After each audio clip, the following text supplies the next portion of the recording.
we are taking what's called a perimeter road around the edge of the airfield. We can see the type of wildlife just in and around the airfield with all the trees and the woods around the airfield. So there are attractants right away to the types of birds that we're worried about that can be potential bird strikes. So these traps and the situations that we do with our Raptor relocation program are the ways that we try and mitigate that to eliminate the number of birds that could potentially strike an aircraft and create damage. So we're on the west side of the airport right now. The airfield is behind us. This is what we call the Southwest Goshawk trap. This is one of the traps that we catch the most hawks in.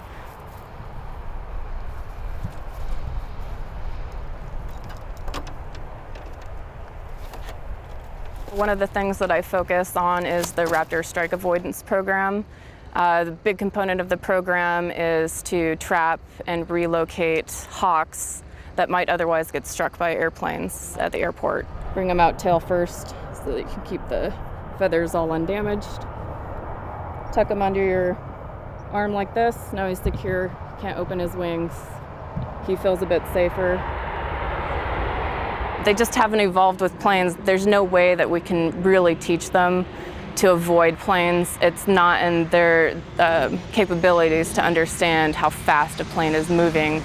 So even if they detect a plane, by the time they detect it, it's already where they are. This adorable little creature is called a field vole, V-O-L-E, and they're everywhere. They're very common. Most people don't get to see them, but they live out in open fields.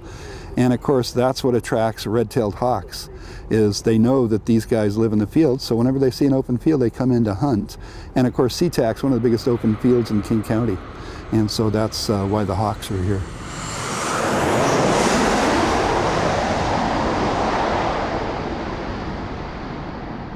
This gorgeous bird is a first-year red-tailed hawk that we just caught a few minutes ago. This bird is just out on his own now, learning to make a living. He's kind of like, he's a teenager. He's left his parents, and now he's got to figure out how to catch enough food to stay alive. So he's come here to SeaTac to hunt these open fields, and of course, he's very, very naive about aircraft. And this bird, above all, we do not want around a jet aircraft because they don't understand that they're a danger.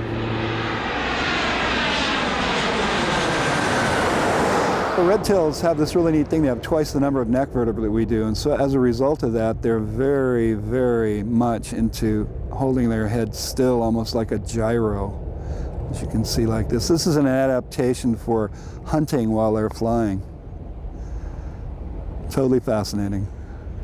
We have tons of different scare tactics that we try to use. We have pyrotechnic launchers. We have lots of other scare devices that are either visual or auditory that we try to use to scare off wildlife. They'd get desensitized to all of that. So ultimately, one of the best things to do is to try to translocate what we can. Okay.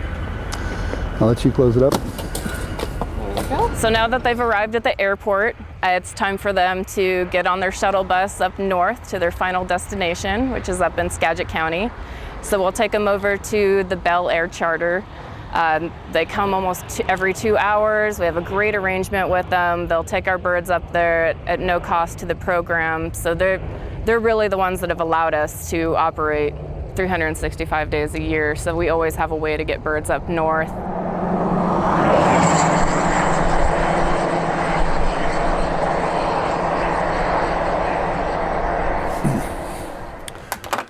So we'll go ahead and weigh this guy. I personally weigh and measure all the birds that I catch just because I like a lot of data. 1,010. How big they are, how long their wings are, how long their tails are, and how he fits in with the whole population.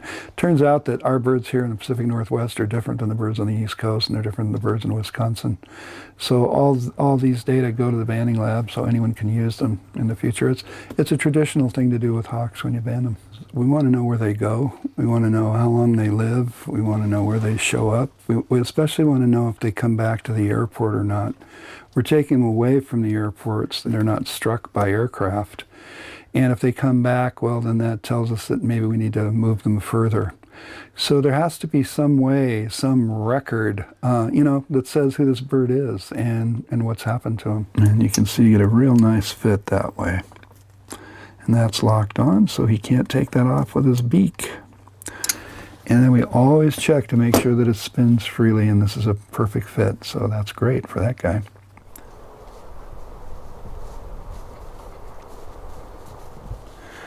Okay, pal. Let's let you free up here where it's safe for you. The hood comes off and they're fascinated to see what goes on, and then they notice that you don't kill them. And I think that they understand that right away, although he's interested in your camera for sure. We've had him go as far south as Sacramento and as far north as Nanaimo on Vancouver Island. So there's no telling, really. They'll wander for their first year, actually probably more like 2 or 3, and then they'll become sexually mature, find a mate and settle down somewhere, and they'll spend the rest of their life there for the most part. And it's always a thrill to see them in summer, when they're 3, 4, or 5 years old, knowing that they've made it up here and haven't come back to the airport. I think that's one of the greatest thrills, actually. This is a good spot for them, isn't it? It is. That's why we let them go here. It's perfect for red-tailed hawks. Okay, here we go. On 3, okay? And 1, and 2, and 3, and have a good life, okay? Take off. Birds of prey are an elemental part of our lives, and I hope everybody learns to enjoy them because they're endlessly fascinating. I mean, they've attracted me. I've been busy working with them my whole life, and I still learn about them every time I see them. I always learn something new about these birds. So I hope that people can learn to enjoy them as much as I do because they're a great gift to us.